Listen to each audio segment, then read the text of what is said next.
In this video, I'm going to show you a technique to get an animation made in Photoshop. I've got a blank browser window open because I just want to show you real quick about how I'm going to get some of these files.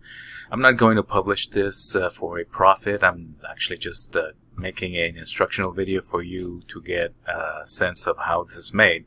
So I'm going to go and get some images from the web, and maybe not too many. I just not necessarily, just really, I'm only looking for a background. So I'm going to do a quick Google search. Just say I need a Photoshop background image and see what pops up. Actually, I'm not on Google, I'm on DuckDuck, which is the same thing, but I'm going to see, show me the images, and they show me some images around, and I'm really wanting a background, something large that I can put in my video. And let's see what I can use. Something that's not too very specific, but definitely something that's kind of large. This is a large image, 2048 by 1536. Click on that, and I see that sure enough, it's large. I'm gonna view the file and see what it looks like. Well, it's a web page that takes me to the image. This is pretty big. That's what I wanted. I'm going to zoom in, see how large it is. It's so big it doesn't fit in the browser. So I'm going to right click on that and tell it to save the image as. I'm using Chrome on a Macintosh for this, and you should be able to do very much the same on a PC. I'm going to save this on my desktop. I already have a folder called My Files, and I'm going to call this just background. And it's a JPEG image. I'll save it as such, and I can close it. You don't have to use this image. You can use one like it. You can use whatever you like. Once you get to see the rest of the tutorial, I think that maybe you'll have a better idea of what may work for you. This would be cool too, as with this one. Actually, I like this one better now that I see it, but I'll save that for another occasion. I'll minimize and open up my Photoshop. So in Photoshop, I'm going to create a new file, File New, and there it's displayed. I'm going to be working with motions, so I want a video file. I don't need photo print or illustration, not even the web. The web is very specific to web devices. Film and video, just for now. And it would actually, a motion would work on any size, but just so that we get a feel for it, I'm going to select a blank document that is a video. There's multiple presets that you can see more, all different kinds of sizes. I'm going to stick with a smaller size. I'm going to do an HD TVs at 720 pixels. Definitely not a 4K, not a 1080, nothing that's way out of my league for the little project that I'm doing. So HD TV. It's already at 1280 by 720 pixels. Its orientation is horizontal. You can do a vertical, like I said, if you want to do it for a phone. And my resolution stays at 72 dpi. The color mode is RGB. Background contents, the default is white. I'm going to select black instead. You can do black, transparent, etc. Whatever fits your needs. I'm going to go with black, and that's it. I'm going to click Create.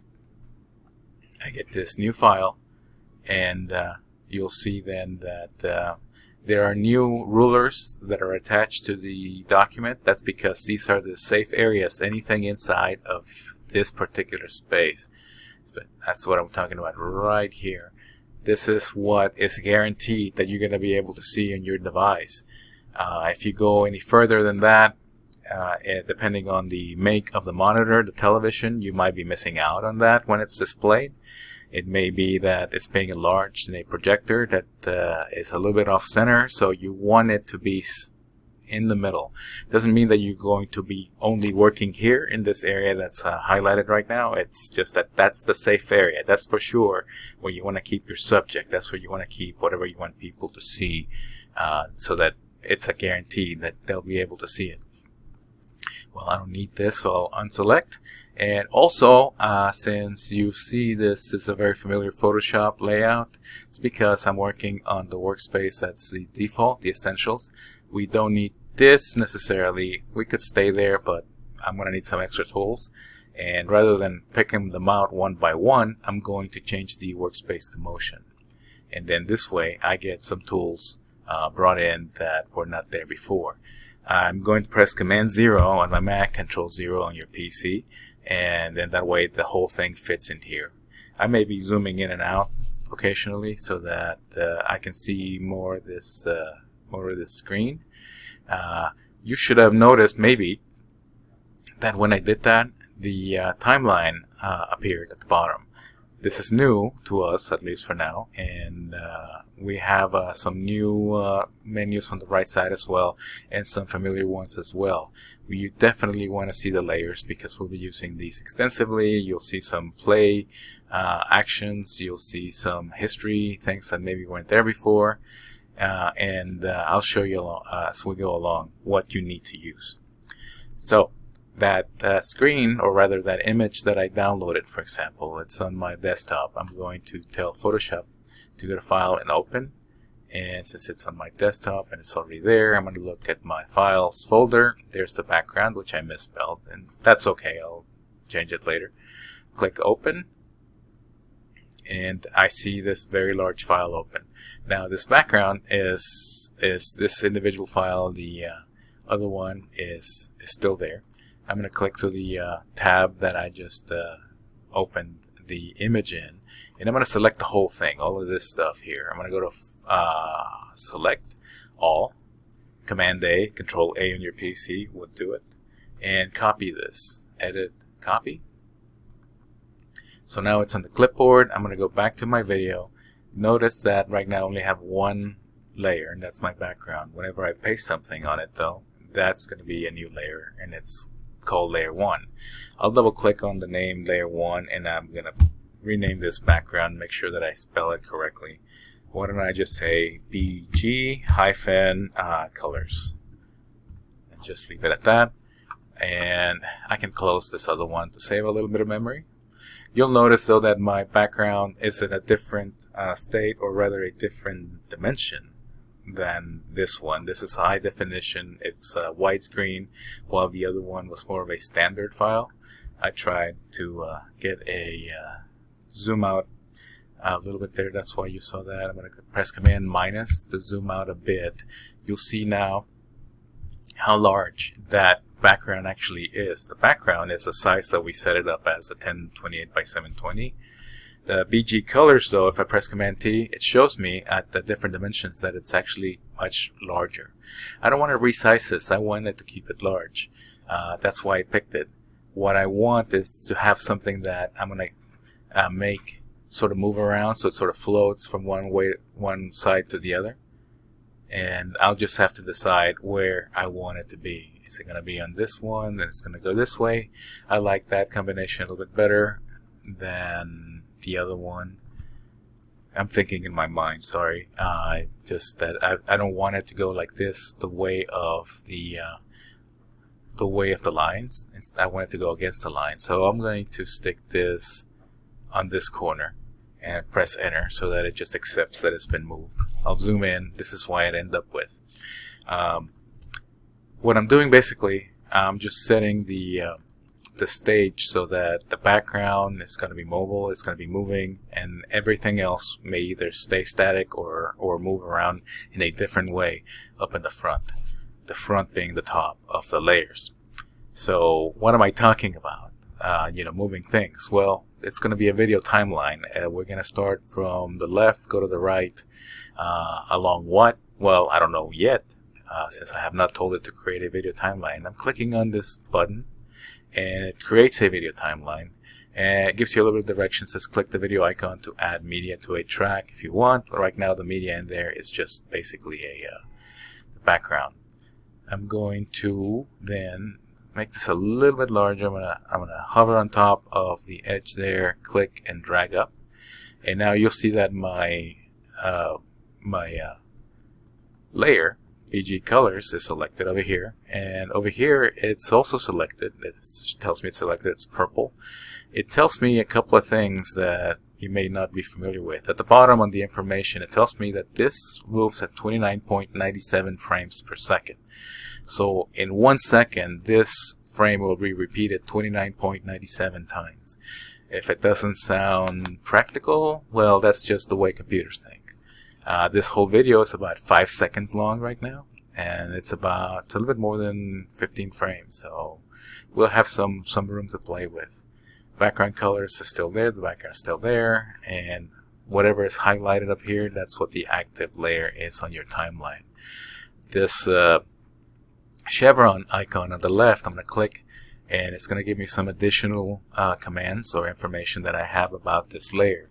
I can control the position, the opacity, and the style. We'll use a couple of those in this video. Like I said, this is not a very thorough presentation, just an introduction to the timeline. So what am I talking about? This is going to be moving from one side to the other. Well, at the very beginning, where it starts at 0, it should look like this. This little blue icon, I can move around, and then I can say that this is where I want to be in the animation currently. There's no animation, nothing has been added, nothing moves. So this is actually a movie that I can play, but it's just a movie of a static image. I want it to move. But you'll see that if I click on the play button, that it says, hey, from 0 seconds to 5 seconds, things happen. In this case, nothing, because we have told it to do nothing. So what I can do is that since I'm at 0 position right here, I'm going to hover on top, and it tells me where I am. I'm currently at 0, 0, 0, 0, 0 minutes, 0 seconds, 0 frames. It tells me so right here. I'm going to say that the position, I'm going to lock it by creating a new keyframe. This is a little stopwatch that you can click, and then a new icon appears just below that on the timeline. It says this is a new keyframe. Keyframe meaning this is the state of the animation at this moment in time. I want another keyframe to appear. I'm going to click and drag the blue handle all the way to the end. I went a little too far there, so I'm going to use the elevator at the bottom to click and drag it back. And what that means is that now I can make this keyframe here a new reality. I'm going to add a new keyframe by clicking on the little diamond here, and a new keyframe appears just below that state in the timeline. If I were to click back on my background colors and move it, you'll notice that the preview just shows us something different. That's because it's something different. If I were to move the timeline, you'll see how the animation is beginning. So I want to stick back to where I just clicked on that new keyframe and move that image all the way to the corner. If I zoom in, I can see a little bit better. So now it's on the corner there in the top right there. So now it's cradled. Whenever this starts, it'll start with red, and then it will appear to move as if it were falling from right to left.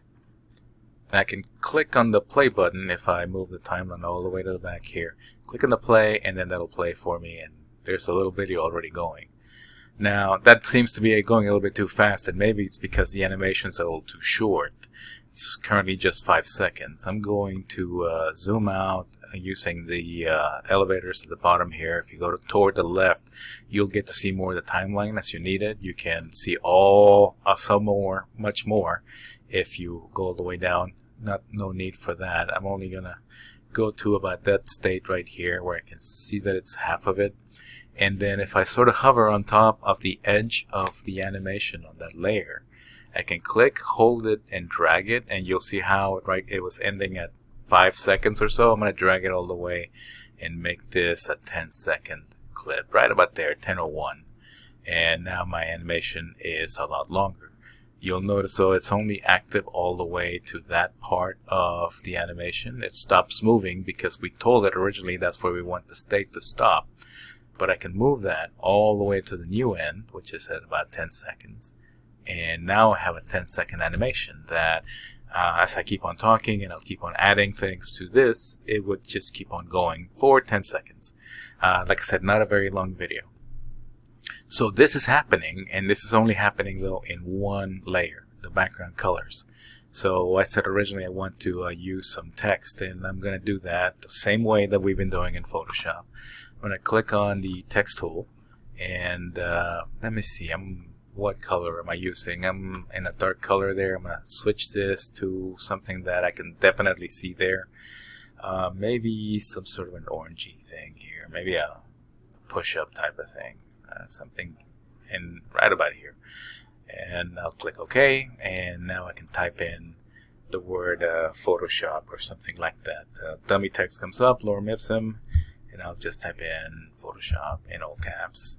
I'm using the Impact font. That's your regular meme font, and I'm going to move this somewhere in the middle, and the middle of the screen right there. This is where eventually I want it to be.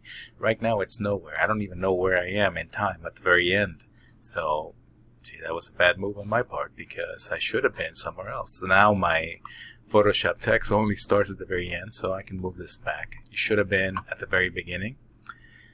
You can always undo and just tell it to go all the way back and actually type it there. And I'm going to move the text down. I'm using the move tool, by the way, the very first one. And I'm going to move this down, all the way down, and by that I mean actually all the way off the screen. I'm going to zoom out so I can see where it was. I kind of lost it. Command T for my background. There it is. So I started somewhere in the middle, and I want to keep it in the middle, but I want to keep it all the way down, so right about there, where you can't see it at 0. Because what I can do is I can tell it to, as the animation keeps on going, tell it to move somewhere else.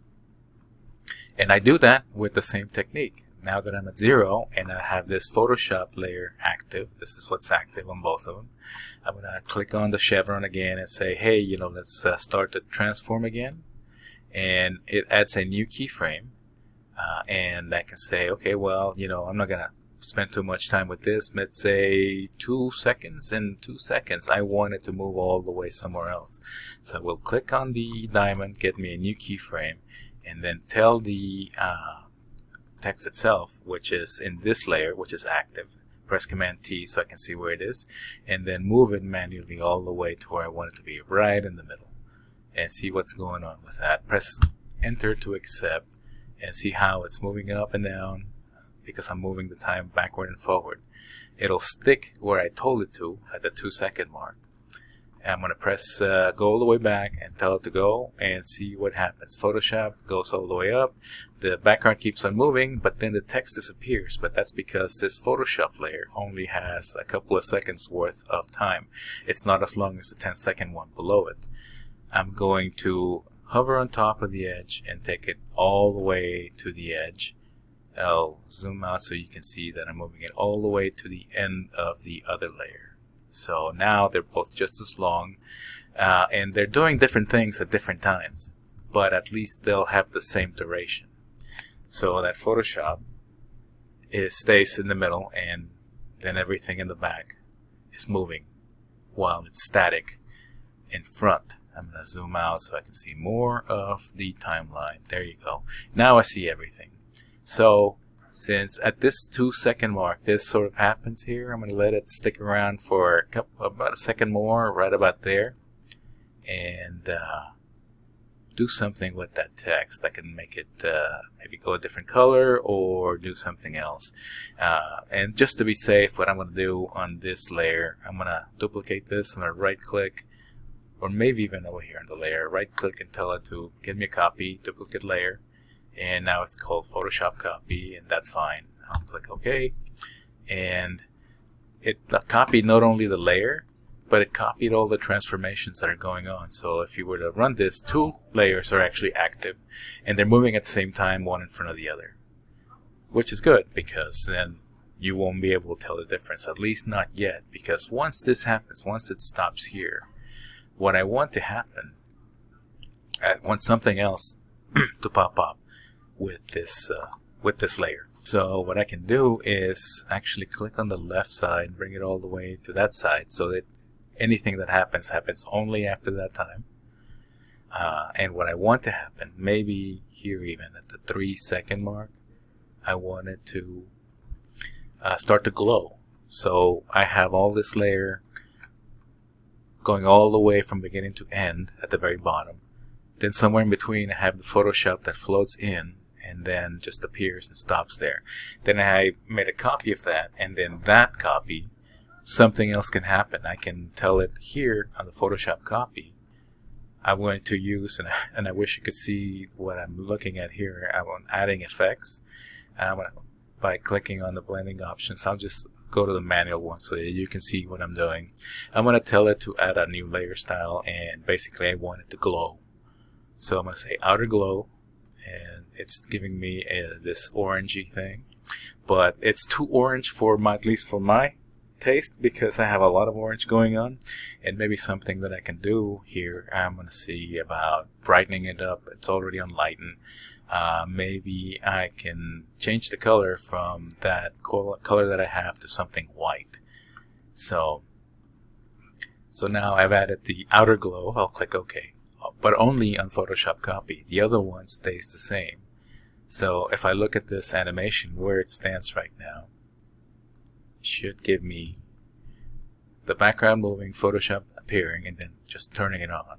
And I can add or delete or make it flash by giving it different options at different times. So maybe it'll start to flicker or dim or do something else, change colors, and why not? We could just say, well, if you start out here at the orange, maybe we want to change to something else at the end. But what's important here is that you have created an animation, a very simple one, using the timeline. We have a background that's moving in back there, and Photoshop appears, and then it glows. I'm going to save this as a video, and maybe frame by frame we'll talk about saving it as a GIF. And this one, though, I'm going to save it as a video that we can maybe even upload to YouTube, like very much like this tutorial is. To do that, I'm going to go into the File menu, tell it to File and Export, and export by rendering the video. So I'm going to render the video. I'm going to save this one as my animation, and I'm going to save it where I can find it in my files folder. That's where my other background is. So I'll choose that. And for format, H264 is fine. It's compressed, and you have lots of options here: high quality, low quality, etc. I'm going to save this one as a YouTube HD 720, which is what it was created as, and then just tell it to render. Everything else I'm not moving other than select folder. The YouTube is selected. I'm not going to mess around with the presets or any 3D. I want all the frames, and I'll tell it to render. Depending on the size of your video, it'll take a couple of seconds, a couple of minutes. And this is a very short video, so it should not take that long. It's saving it as an H264, so this is an MPEG-4, an MP4 file. I'm going to switch to my desktop so that I can see what's going on. Well, it won't let me because it's rendering the video, but as soon as it does allow me to do so, I will open up the folder and show you where it is and what you can do to open it. Since I already had my browser open, I'll reopen it again and just move it around a bit. This is done. I'm going to minimize Photoshop. My files is here, and now I have my animation open. And what I can do to at least to preview this is I can click and drag it and drop it onto my browser.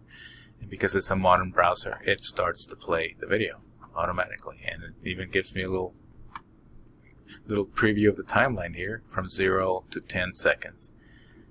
And I'll click on play again, and there it goes. So then in the end, my animation is not very big. As it turns out, it's only about 6.5 megs. So save it as such and turn it in to the assignment. And just make sure that it's not much larger than 6 megs. I mean, if it ends up being 10 megs, let's not stress the system too much. If you're having issues uploading it, then maybe you can put it in a sharing site, maybe on a Google Drive, maybe on your Dropbox, or maybe you can put it in YouTube and share it with me. Just make sure that if you don't put in the file because it's too big and you're publishing it somewhere else, that I'm able to see it, and so give me the link. There will be a couple more videos coming up to show you the frame-by-frame animation, and maybe something else to do with the video as it relates to a website.